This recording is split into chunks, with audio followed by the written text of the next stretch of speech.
Hi guys, this is Pestily and welcome to another Escape from Tarkov video. This video I'm going to cover my thoughts on 0.12.4. I'm keeping this one separate from the overview video for two reasons. I didn't want to make that video blowout to be way too long. Plus, there's just a fair bit to talk about. So guys, without further ado, let's crack straight into it. So I'm going to start off with the Flea Market change. They were originally going to make it that it was going to be level 15 to access the Flea Market, and then they reduced it down to level 10. So this has actually increased it from level 5 to 10, and it's around about 44 or 45,000 XP to get to the Flea Market now. So I actually did a bit of research with this, and I did a speed run, which I've uploaded onto YouTube. So the first part's already up. Second part will be up tonight, and you guys can watch it if you want. It takes about 2 hours for me to get to level 10, and I pretty much only do a handful of tasks. I'm going to do a little bit of an overview video for that one as well. But I want to discuss how level 15 kind of won't work unless they make some other changes, and then level 10 requires not really too much effort. So the issue with the level 15 is there's a bit of an issue when you get to around about there's quests that require items that are either going to be really hard to find and you need to get barter trade, so being the gunsmith quest line, and to get those elite pliers, sometimes you get really lucky and sometimes you don't. So it could blow out from being like a couple hours thing to get to level 15 to all the way up to, could take some people 6 to 8 hours if they're going to use those gunsmith quest line. If you're not going to use a gunsmith quest line, you could just farm factory. It's about 107,000 XP or 104,000 XP, I think. Actually, it's 108,000 XP. I should do my research before I film. If you're actually half decent at factory, you could probably get this done in about 30 runs of just farming factory, killing players, killing scavs, trying to stay in there as long as you can whilst surviving. Surviving would make a big difference, but isn't always required. And you could do it, but with the change to making it level 10, it's actually fairly achievable. Now, my understanding, the flea market change was to stop people from either botting the flea market, so it makes actual people play the game a little bit to get to the flea market, as well as just put a bit of emphasis on you should be finding stuff in the game and playing the game a little bit before you get the perk of just being able to have access to everything. So I kind of like both ways. If they're going on the focus of people should play the game more, then really, like, it should be like level 20 or 30 if they want to push it down the path of, well, we want you to find majority of the items and complete a lot of the quests before you get to the flea market. But for that to happen, they really need to go over a lot of the quests, look at items that are a bit unrealistic to find like quickly or in a reasonable time. Because like a barter trade where you need 4 elite pliers, well, see, in my opinion, it'd be better to be like 1 elite pliers, 1 other item, and then a 3rd item than 4 of the same individual item. Because worst case scenario, you're going to have to do a shitload of runs just to find that specific item if other people are finding it. So making a change like Flea Market 15 whilst isn't actually a bad idea. It just needs to be implemented in a way that people can actually achieve it in a reasonable time frame. So I actually do like the idea that the flea market is pushed back further, but it not just in the one hit and not without other changes and balances. I think when they add the full storyline as well, that's going to come with a lot of quests, a lot of XP involved in that, and leveling will become a lot easier. If all the quests that we are doing right now, which there's about 185 if I remember rightly, if they're all side quests and the main storyline is 100 to 120 quests like I've heard, that's 300 quests we have to level up. And if we can find these items over time, then that'd be really good, because as soon as we know what we need for the future, it'll make it so much faster to level via the quest line. Now, I know some people will just absolutely hate tasks, but they are a really good way to leveling. It's just one of those things. So we'll leave that one there. I do like the change to level 10. I think level 15 would be perfectly fine if they just changed a couple of things up and people would realize how quickly you could level to level 15 once a couple of small tweaks would be made. I'm going to talk about Interchange now. So with Interchange, the map overview or rework has been really good in my opinion. It all sounds really good, except for I don't really like 2 of the extracts. So the cool thing about what they did was they made it so there was more extracts, right? So you go, all right, I no longer have to go to these really bad choke points for exit campers to be able to camp me. So now what? I have to go to an extract without a backpack, which is really lame. Plus, it's a massive gap in a fence. So I think potentially that one could be changed. I don't really know why it has to be without a backpack. If you want to put another restriction on it, I don't know what it would be. But I just think that it's just kind of lame. Like, you want just normal extracts that you can get out of without any ridiculous requirement where it just like ruins the run. And at the moment, Interchange has no real safe, or it's got the one extract. Really, you spawn and you have one extract. The other ones either cost money, which is the car's not always there. You have to throw your backpack, which is ruining what you've looted, or you have to team up with the scav. Now, the team up with scav one, I don't know anyone who actually gets away with doing this one. It's a cool idea, but I never really see anyone. I've only ever had it when people stream snipe me and have gone, hey, that'd be a cool idea to go check out the extract with the scav extract, you know? But it doesn't, for me, that it just doesn't really work that well.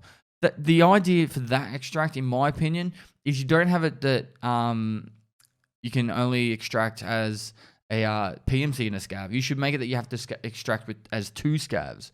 So then that actually promotes less scav on scav violence, and actually working together as scavs and being like, hey, we can extract via that scav only extract if we go together. That makes more sense to me.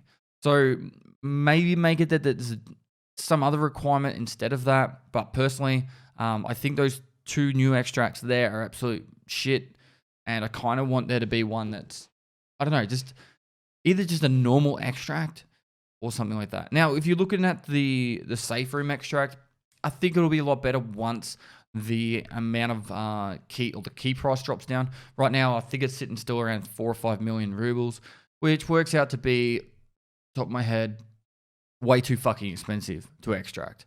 Like, if you were to loot half of or fill up half your inventory just to pay for the extract, I think that's a joke. You're better off just going to the no backpack extract, and you don't have to worry about using one of the key uses, right? So we'll just have to wait and see where that price of that key sits. If anything, that key should just have more uses. At 15, it works out well, but because there's loot in there as well. But I just need, in my opinion, it needs to be either, let's go 25 uses, because then that way at least you're getting your money's worth. But overall, I don't really like the 3 extracts. I haven't really spoken about it before this, but I've been thinking about this video for a while. So from all the changes, I actually don't like any of those extracts. The safe room one is cool, but I need to know where the value of the key sits eventually. I think anywhere between 1 and 200,000 for the extract is perfectly fine. But at the moment, I think, or when I used it, it was like 800,000 a use. That's too much. It's just too much. So I think if it ends up around 1 to 200,000, or they change the key durability to match that, that would work well. The other 2 extracts, I think they need some tweaking. No backpack one doesn't really, I use it a lot on reserve because it's not too far away and you just take a massive rig, but it really just only helps people that do loot runs with a rig. And then I don't like the scav camp one. I think it should be, you need 2 scavs to get out instead of a scav and a PMC.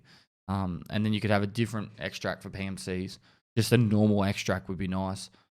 Because at the moment, it's pretty rough on Interchange going through some of those extracts. The amount of extract camps is pretty brutal. Now up to the overweight mechanic. Now there's so much talk about this. It's actually really draining when people get really worked up and angry and upset about this one. I actually like the overweight mechanic. It's needed. I think they've got it the wrong way round. I think when you put in a new mechanic like an overweight mechanic, you should have a very minimal effect on the game initially and then tighten it up. So an example would be, have it at 100 kilograms first and then have it like at 60 kilograms, it's starting to get slowed down or something like that. And then, all right, over the next, say, month, slowly tighten it up until they find a point that works well.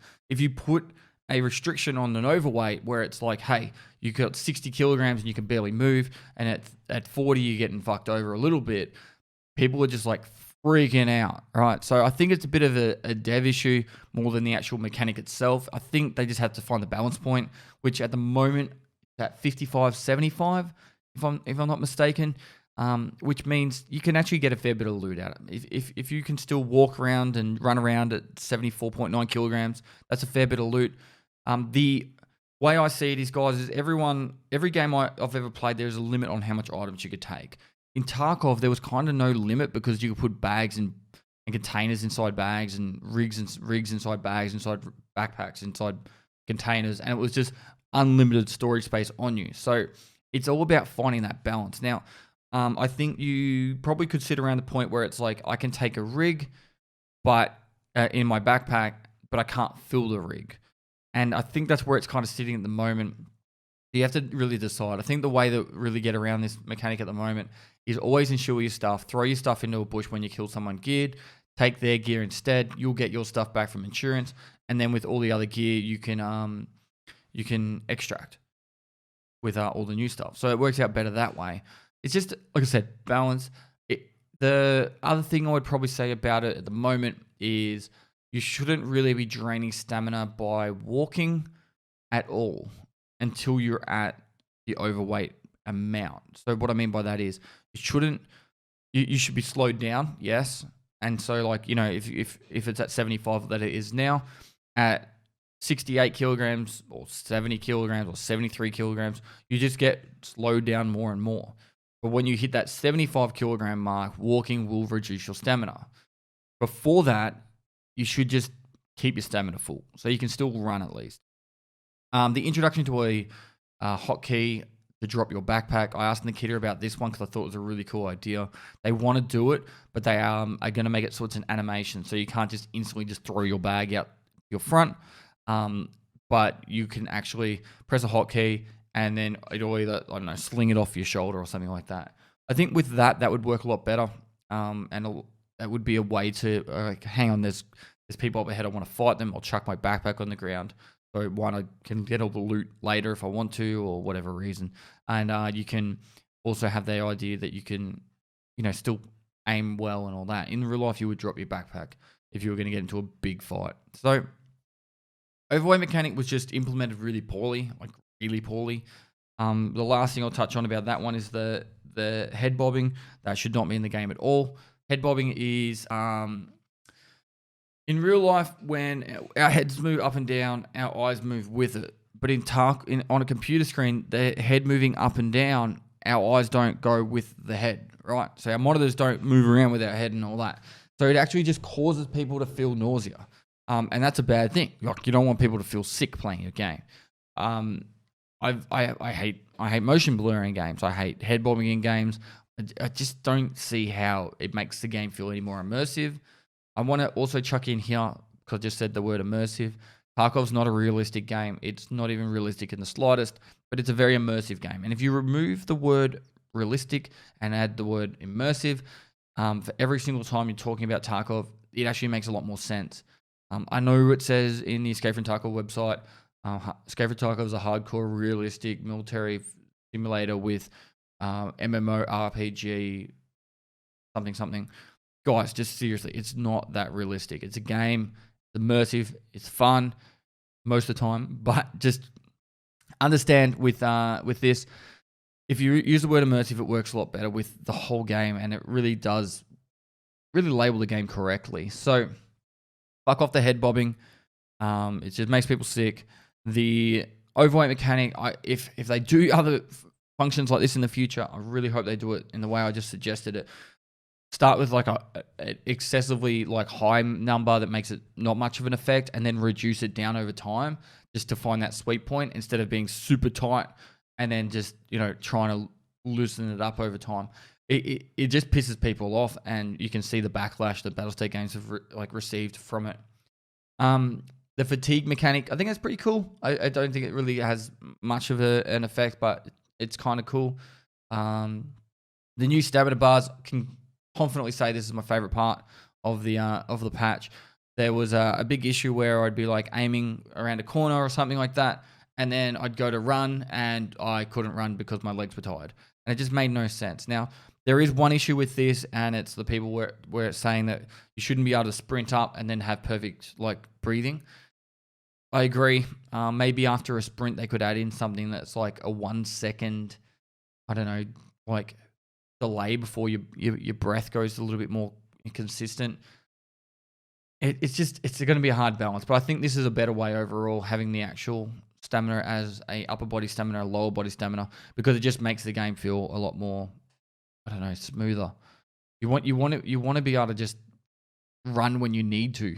All right, like you need your leg stamina, guys. It's movement is so important. Bottom menu bars are sweet. They should be adding the hideout button there. I don't know why they didn't add the hideout as well.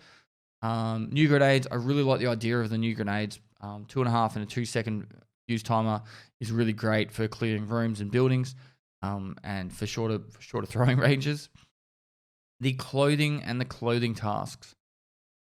The textile mission is painful. I get it. It's a mission to get some cosmetics, so it doesn't mean anything. It's just those riptoses or whatever they're called. I could find every single other one like crazy, but those rip ones where you need 10 of them. So the one you need 10 of is hard to find, and the other ones are easy to find. Or at least that's been my experience. Paracord aren't too hard to find in reserve once you know where to look for, but it is what it is. We'll go with that. They're a grindy task. It doesn't really add much to the game besides obviously getting to the cosmetics and showing you or forcing you to find where the textiles spawn. All the new items. I love new items being added to the game, and the only item that really stands out as a WTF item is the med backpack.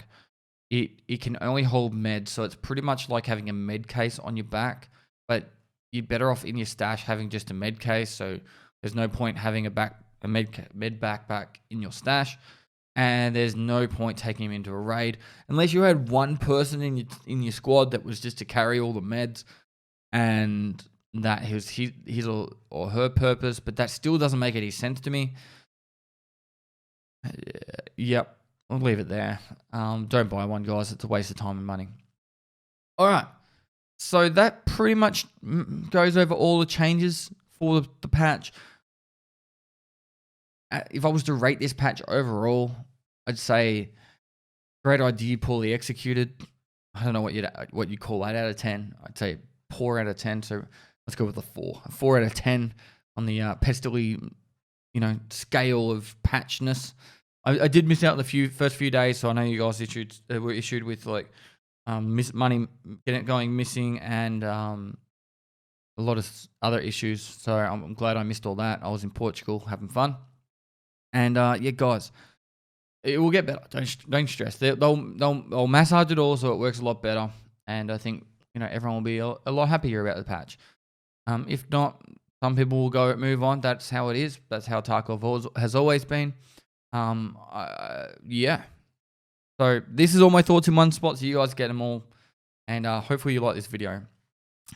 Before I go any further, I am actually pumping out a lot of YouTube videos right now. I've got my Path of Exile series starting in about 36 hours. That will be a full playthrough on Hardcore Solo Self-Found. That will be up on YouTube. Each video will be about an hour long. It's going to be an act per video. I've got podcasts I'm starting. I'm working hard on getting the recordings ready for that. I'm going to have a heap of them available all in a row, so that way I can put out one a week with about a month or two lead time. There's just a lot going on with my YouTube channel. I'm putting a lot more focus on it. I love making videos, and I love kind of just sitting there and being able to record my stuff without the stream as well. So it gives me a time to actually focus on the actual content. I love streaming, and I do stream on Twitch every day of the week. So you can go down the link below, give me a follow over there if you want to hang out during my live streams as well. But I'm just enjoying content creation more than ever, and I think, yeah, I just wanted to add that in the end. So lots of new stuff coming to the YouTube. Don't be surprised when there's some stuff that's not escaped from Tarkov. If you like this video, give it a thumbs up. Subscribe for future content. I do stream on Twitch every day of the week. I'll go through the whole spiel. So go down the link below, give me a follow there. Got any Tarkov questions, feel free to hit me up on my live stream or down in the comments below. And lastly, I'll see you next time. I'm